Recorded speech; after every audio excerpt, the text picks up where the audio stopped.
When they first placed my son in my arms, I expected that movie moment. You know, the warm flood of love, the instant click where your brain goes mine, mine, mine. Instead, I froze. He was small, warm, soft. Everything you'd expect a newborn to be. But his eyes, God, his eyes were wrong. Not newborn dark, wrong. Not they'll lighten in a few weeks, wrong. Just wrong. Mine are gray-blue. Emily's are light brown, golden in the sunlight. His, pitch black. No ring, no flecks, no light catch. Like staring into two perfect holes punched in paper. Emily smiled through her exhaustion. "Look at the nose," she whispered. "That's yours." Maybe. But I couldn't stop staring at those eyes. I told myself I was being ridiculous. Babies look weird at first. Cone heads, red splotches, all that. Still, when a nurse scanned the plastic tag on his ankle, I noticed her hesitate for half a second before forcing a smile. "All set," she chirped, rolling the bassinet out. That half second stuck in my head like a splinter. The first visitors came in with flowers and balloons, doing the usual, "Oh, he looks just like game." Everyone claimed to see us in him. I nodded, smiled, played along, but it felt like I was looking at a stranger's kid. That night, I sat in the vinyl chair by Emily's bed while she slept. I couldn't stop glancing at the bassinet. He was awake, eyes locked, not darting like newborn eyes are supposed to locked on me. Not a stare. A study. Day 2. An orderly almost swapped our bassinet card with another baby's in the hallway. He caught it, laughed, and said, "Almost sent you home with the wrong one." Everyone laughed. I didn't. When we finally brought him home, I thought maybe the weirdness would fade. It didn't. He hated sunlight. Not in a squinty way, he screamed if the curtains were too wide open. At exactly 3 a.m. every night, he'd wake up and stare at the same corner of the ceiling for exactly 5 minutes. I timed it once, then he'd fall asleep like nothing happened. Emily thought I was overthinking everything. She'd laugh. "You're keeping stats on a baby?" But I couldn't shake it.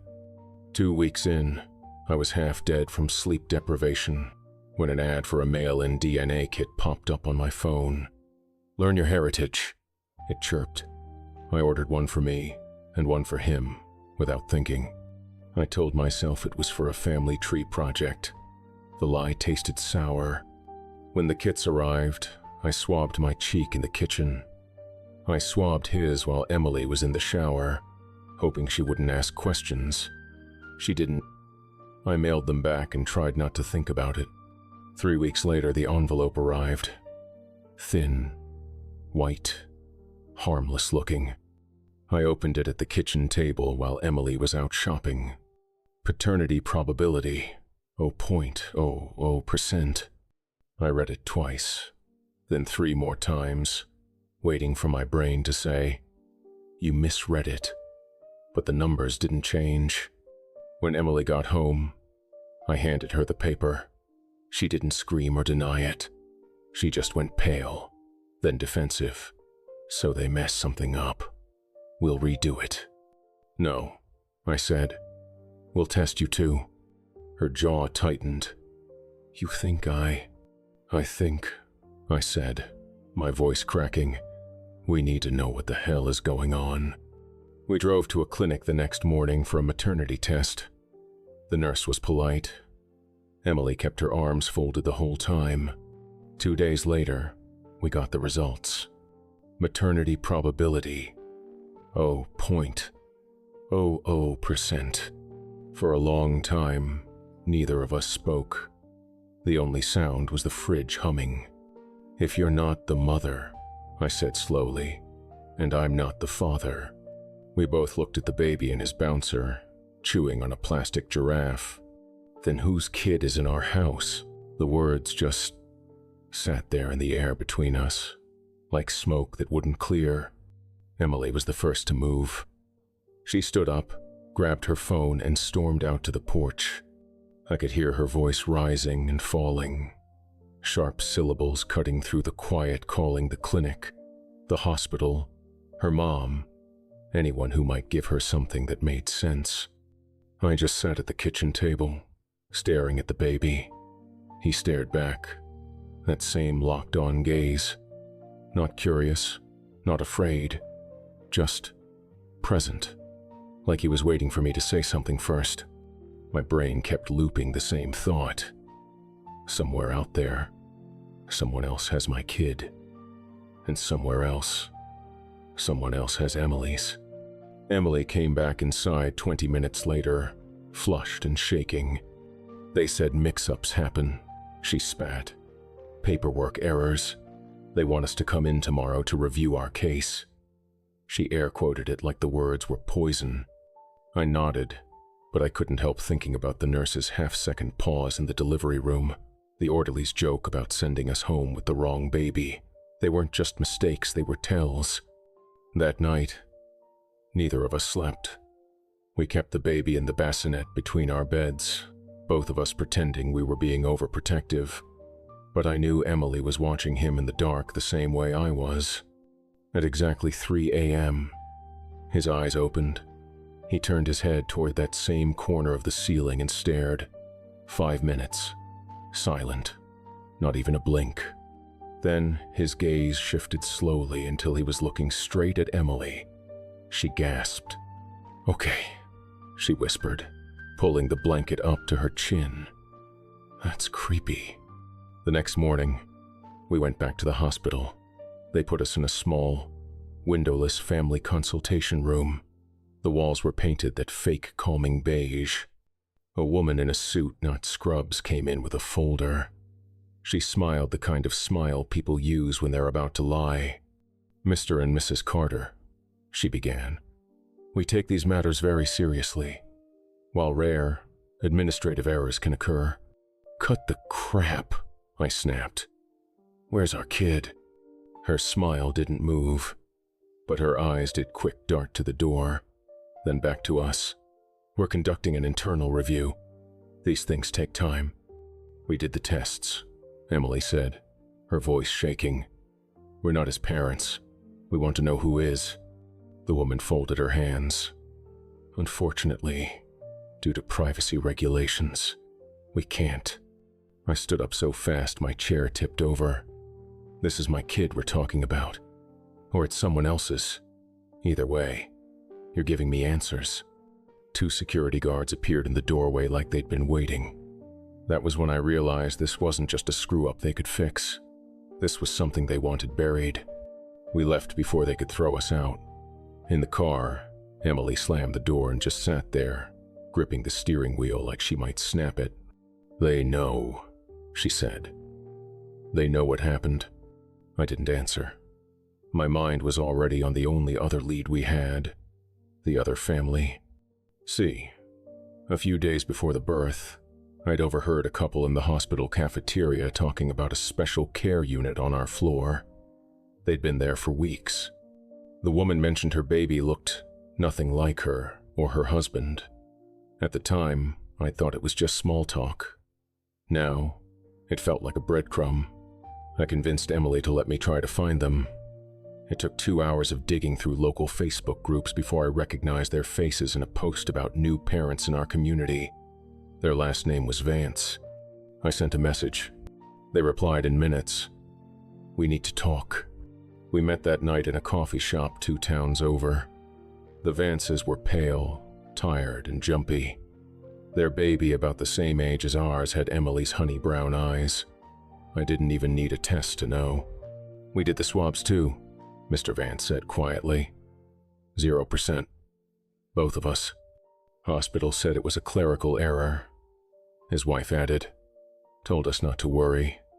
Offered to make it right. We don't trust them." I asked the question I was afraid to. "Do your kids do anything weird?" Mrs. Vance swallowed hard. "Every night, 2:59 a.m. to 3 or 4. Stares at the wall, then looks right at us." Emily and I exchanged a glance. That 5-minute window was shorter, but too close to be coincidence. Before we left, Mr. Vance slipped me a scrap of paper with a name, Dr. R. Whelan. "She used to work at the hospital," he said. "Got fired a month before your kid was born. People say she knows about whatever this is." We drove home in silence. When we walked in, the baby was awake in his crib, lying perfectly still. His eyes followed us from the door to the bed. That night, 3 a.m. came. He stared at the corner. But this time, at 3:05, he didn't look at Emily. He looked at the window. And he smiled. The name sat on our kitchen counter like a loaded trap. Dr. R. Whelan. I couldn't sleep. So I did what everyone does at 2 a.m. I stalked the internet. Hospital staff pages, old LinkedIn posts, a forgotten conference bio cached by a bottom-tier site. Rosalind Whelan, Maryland, neonatology and perinatal research. Terminated 2 months ago. No reason listed. By morning, I had an address pulled from a public records search and 3 cups of coffee chewing holes in my stomach. Emily watched me lace my shoes like I was gearing up to rob a bank. "This is stupid," she said, but she put on her coat. "We're not going alone." We texted the Vances. They showed up in a gray minivan with a baby asleep in a car seat and that wild look new parents get when reality has stopped playing by the rules. We caravanned to a tired brick apartment building that should have smelled like old carpet and microwave noodles. Instead, the hallway smelled like bleach. I knocked. The door opened a crack, chain still on. A set of eyes studied us through the gap, sharp, sleepless, not unfriendly. "Dr. Whelan?" I asked. "No one here by that name," she said, then looked past me, clocking the babies. Something changed in her face like a code unlocking. She shut the door. We heard the chain slide. Then it opened. She'd cut her hair brutally short and wore a thrift store cardigan over hospital scrubs. She waved us inside with a quick, nervous motion. Every window was taped with black trash bags. 3 deadbolts on the door. A laptop sat on the table, its camera covered with a sticker. "You shouldn't have come," she said. "But since you did, we need to be fast." Emily crossed her arms. "Fast with what? We're missing our child." Her voice broke on our. Whelan swallowed. "I didn't swap your baby," she said. "But I warned them something like this would happen. They called it a pilot program. I called it playing God." "The hospital?" I said. She gave me a look. "Hospitals don't have ideas. People do. People with money." She nodded at the babies, both awake and watching her with freaky, identical focus. "What time do they stare?" 3 to 3:05, Mrs. Vance said. "Every night." 3 to 3:05, I echoed. "Then they look at a corner, or the window." Whelan exhaled like we'd just confirmed her worst fear. "Synchronized. Of course it is." She pulled a folder from under a couch cushion old-school paper, tab labeled Echo. Inside were photocopied memos, redacted emails, a floor plan with a wing circled in red. They called it a developmental neuroentrainment protocol, ECHO for short. Prenatal sensory conditioning to improve early cognition. But the parameters were wrong. They introduced a signal pattern that doesn't map to any human sleep architecture. It maps to something else. "What does that even mean?" I said. "It means at 3 a.m. Your children are not just looking," she said. "They're listening." "To what?" Emily asked. Whelan's jaw worked like she was arguing with herself. When I raised concerns, I was told to sign an NDA and go on administrative leave. My badge died the next day. I started getting calls from unknown numbers. Someone followed me home. "You think I taped these windows for fun?" I looked at the floor plan. The circled wing had a handwritten note. Sub-Level B West Annex. My memory pinged on the hospital's elevator panel, the one with the weird B2 button that never lit up. "You have kids?" Mrs. Vance asked Whelan. She shook her head. I used to want them. She looked at our babies like a person visiting a zoo after reading about a tiger getting out. I did a rotation in that annex twice. I saw incubators with opaque shields. I heard lullabies played in patterns, not melodies, codes. Someone's trying to synchronize infant sleep with an external feed. Like brainwashing? I said, half laughing because the alternative was screaming. Like pairing, she said. Think Bluetooth, but cruel. The babies both blinked same moment, same tempo. My skin prickled. We need to get into that annex, I said. Waylon smiled without humor. You'll need a dead badge and a prayer. Then she tugged a drawer open and produced a lanyard with a plastic ID card. The photo was hers, older. This won't open doors, but if you hold it up and walk like you belong, people don't stop you, especially if you carry a clipboard. You're kidding, Emily said. I'm unemployed, Waylon said. I have time for field trips. We went that night because waiting felt like dying by inches. The hospital after visiting hours is a different country. Same fluorescent lights, but the sound is all wheels, carts, mop buckets, beds. We split into pairs, me and Whelan, Emily and the Vances. The plan was stupid, but clean. Find the West Annex elevators, ride down if we could, bail if we couldn't. We found the elevator panel I remembered. Public L, 1, 2, 3. Staff, B1. Hidden under a magnetic strip, B2.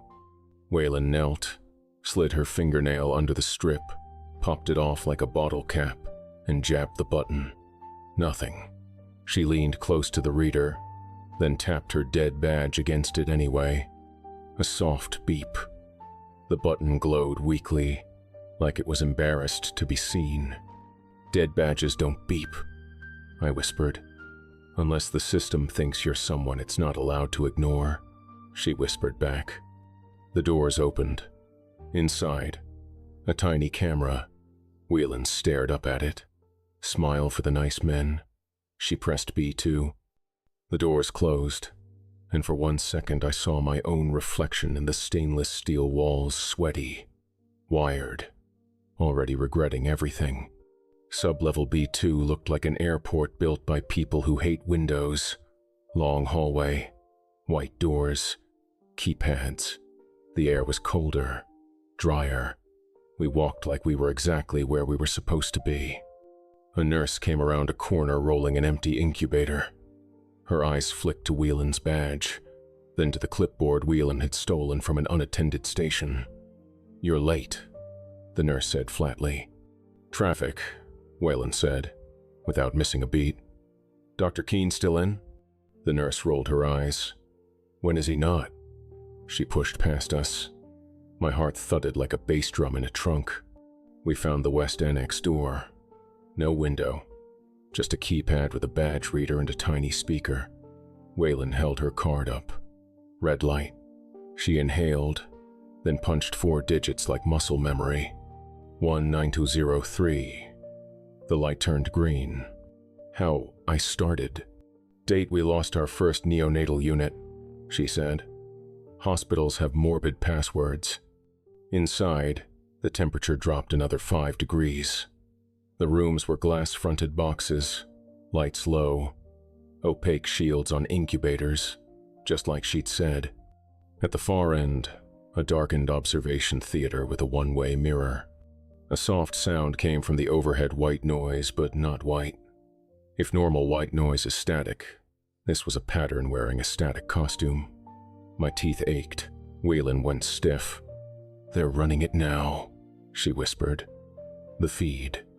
We slipped into the theater. Through the glass, I could make out shadows in the incubator's small movements, like fish turning in bowls.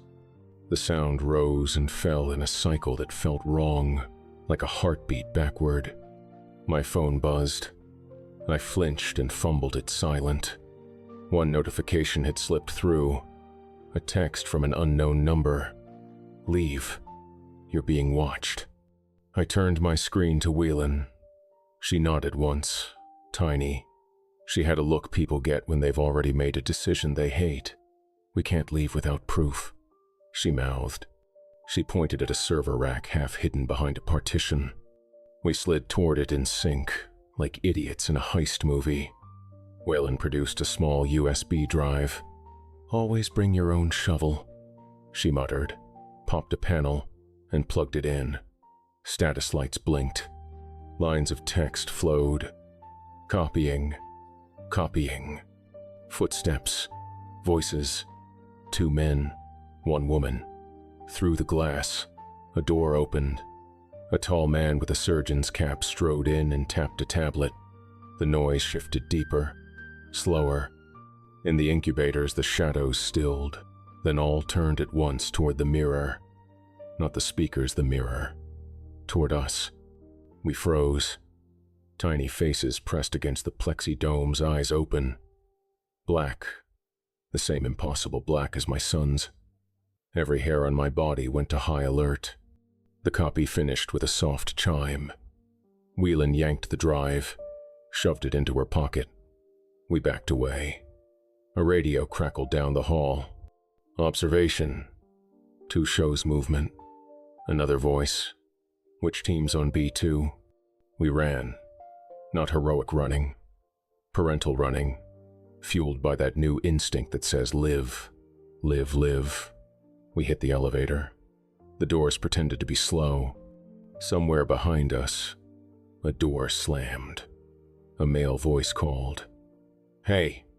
The elevator opened with all the urgency of a nap. We dove in, stabbed L, prayed. The door slid shut on the word stop. And then we were moving. I didn't breathe until we hit the lobby and spilled out into fluorescent normal. We didn't speak until we were in the parking garage. Emily's hands were shaking so hard she dropped the car keys twice. The Vances were white-lipped. Waylon looked like she'd aged 5 years and 15 minutes. In the driver's seat, I finally exhaled. My phone buzzed again. Same unknown number. Bring him back. A second later, we put something in him that isn't for you. I looked at the rearview mirror. In the car seat, my son stared back at me. He didn't blink. He didn't smile. He just opened his mouth, slow, deliberate, like he was sinking to a pitch I couldn't hear. "Babe," Emily whispered. "What's he doing?" The sound started low, lower than a baby should make, vibrating in my teeth. And then, weirdly, impossibly, it matched the tone we just heard in the annex. Perfectly. He was echoing it. I killed the engine, and the tone died. He stopped. Silence slammed down like a lid. My phone lit up one more time. No number. Just 3 words. 3 a.m. tonight. "What happens at 3? Emily asked, eyes huge. I didn't have to guess. I already knew. And for the first time since the envelope with 0.00% landed on our table, I wanted to run and never stop. We didn't sleep after we got home from the hospital. The USB drive Waylon had stolen sat in the middle of our kitchen table like it was radioactive. Emily kept pacing. I kept checking the time. Every tick toward midnight felt like a step toward something we couldn't undo. The Vances drove home, but not before we made a pact. Keep the babies with us at all times. No daycare, no babysitters. "Mister," Vance said, "if they want them back, they'll try when we're tired." I wanted to argue, but he wasn't wrong. At 2:50 a.m., we were both sitting up in bed, lights off, baby in his bassinet between us. My phone's clock ticked over to 3 o'clock. He opened his eyes. No slow waking, no stretching, just snap awake. His head turned to the same ceiling corner, pupils swallowing what little color was there. 5 minutes of stillness. Then his gaze moved to the window, same as last night, and that's when I heard it.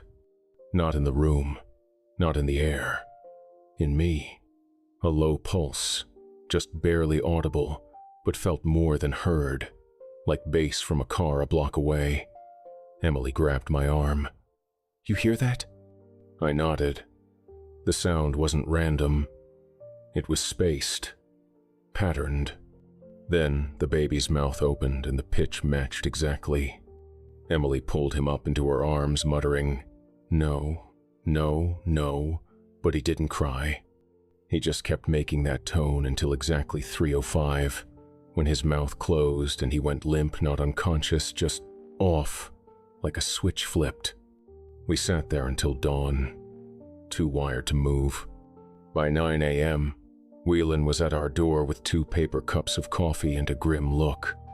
"We can't just wait for them to make a move," she said. "We need to know what the signal is doing."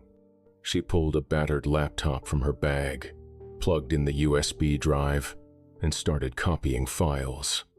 Most were audio logs, low hums, strange rhythms, fragments of what sounded like lullabies but slowed until they were almost groans. She played one file, and Emily shouted, "Turn it off!" The baby had whipped his head toward the speaker instantly, eyes wide, mouth open in that perfect O shape.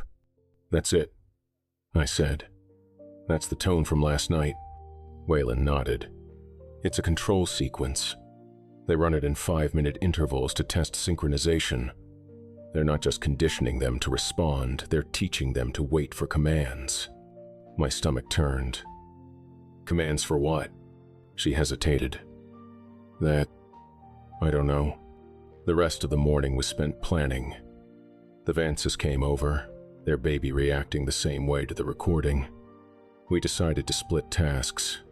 Me and Mr. Vance tried to trace the number that texted me. Emily and Mrs. Vance watched the babies. Whelan dig deeper into the files for anything about Echo or the 3 a.m. window. Tracing the number was pointless. It bounced through at least 4 relays. Whoever sent it knew how to hide. But at noon, another text came through. 3 nights left. After that, it's permanent. I showed Whelan. Her face went tight. They're counting down to a final imprint. After that, whatever they've loaded into them will be locked. "Locked how?" I asked. "Think firmware update." "But in a brain." That night, we set up cameras in every room. I sat with my laptop, ready to record whatever happened at 3. 2:59, the babies both stirred. 3 o'clock, they opened their eyes in unison. This time, the tone wasn't just in my head. It was in the walls, the floor, vibrating through everything. The camera feeds glitched horizontal lines, color bursts. Both babies turned toward the same corner in perfect sync. 3:03, Emily whispered. "They're not just looking." She was right. Their eyes were moving in tiny, sharp motions, like they were reading something none of us could see. 3:04, their mouths opened. Not a tone, this time a word. I couldn't make it out, but it was the same from both of them. Same pitch, same length. 3:05, silence. Back to normal. I stopped the recording and played it back. Slowed down, the word sounded almost like a name. Whelan leaned over my shoulder and froze. "What?" I asked. She swallowed hard. "That's not a name. That's a location. The word, when cleaned up, matched a coastal coordinate about 80 miles away, middle of nowhere, private land." Whelan pulled up a satellite map. It showed a compound tucked into the trees. No road markers, no public access. "This is where the signal originates," she said. Emily stared at the map, then at the baby. "So what? In 3 nights they take them there?" "Or call them there," Whelan said. The Vances looked at each other. Mr. Vance spoke first. "Then we go before they do." I wanted to say no. I wanted to lock the doors and pretend the world outside didn't exist. But the countdown had started. 3 nights. And if we waited, I wasn't sure we'd still have kids to save. We left before sunset. 2 cars, 2 babies, 1 plan that felt like a dare. Whelan sat shotgun with a printed map in her lap because she didn't trust GPS. The Vances followed close. headlights off when the road narrowed to a rutted dirt track that probably didn't exist on paper. The compound wasn't fences and guards. It was worse, tasteful. Cedar buildings tucked under pines, no signage, everything whisper quiet except a low industrial hum that made my molars ache. A single security camera blinked red at the gate. It didn't move when we walked past it in scrubs and clipboards like we belonged there. Inside, the first building was all clean lines and muted art. We passed a receptionist desk empty and a wall of framed donor names. The biggest plaque made my stomach flip. Echo Initiative beneath a list of foundations I'd only ever seen in NPR pledge drives. People with money, like Whelan said. "Server room first," she whispered. "If we can kill the feed, we kill the queue." We found it down a hall that felt colder than the others. 2 locked doors. Whelan tried a code. Red light. She tried another. Green.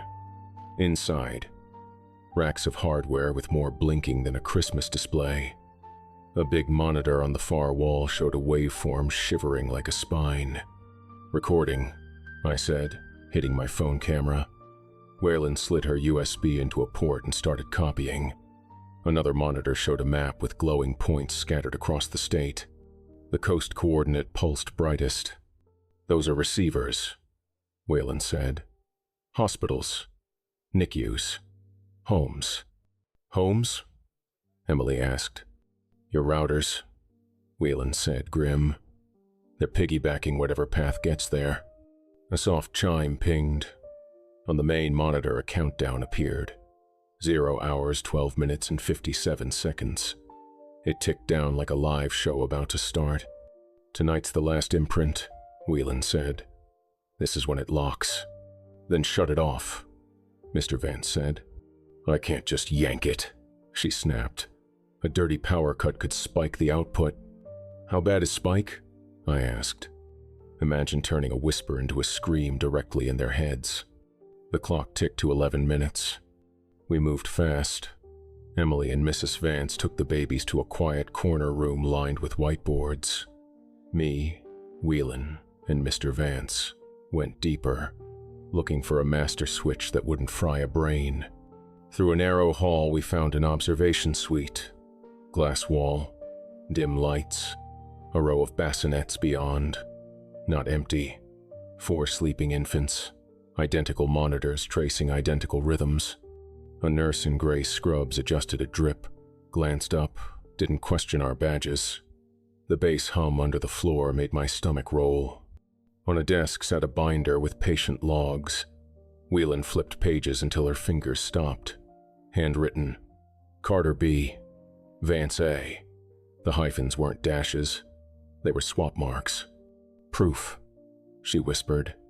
They documented it like inventory. "Where's ours?" I asked, before realizing how stupid it sounded. Ours was in a room down the hall. But the question landed anyway. It meant, where are the ones that should have been ours?